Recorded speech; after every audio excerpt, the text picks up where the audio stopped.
আমি সাধারণ একজন ফেরিওয়ালা আপনাদের গ্রামে এসেছি, বুঝতে পারছেন। আমার হচ্ছে ওই খবর, ভাঙড়ির খবর। যত কিছু আবর্জনা বেচতে পারবেন, পচা টিন গুলান থাকলে বেচতে পারবেন, ঘরের টিন, গুড়ের টিন, মুড়ির টিন, বাড়ির যত কিছু আবর্জনা আছে একদম ঘর বাড়ি পরিষ্কার।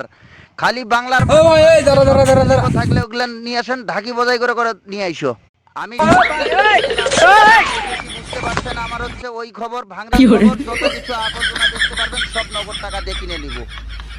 কাঁচ ভাঙা, বোতল ভাঙা, টিন ভাঙা, থালি ভাঙা, বালতি ভাঙা, কড়াই ভাঙা, কাঁসাই ভাঙা, শিশি বোতল, বিষের বোতল, আশির বোতল ভাঙা, কাঁচ, ভাই ধরেন। স্ট্রং জোতা, চামড়ার জোতা, কাপড়ের জোতা, এই মিয়া এগুলা কি নিয়ে আসছেন?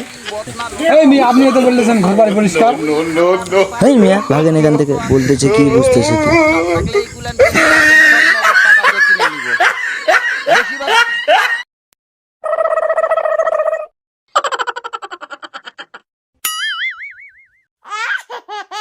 কি hore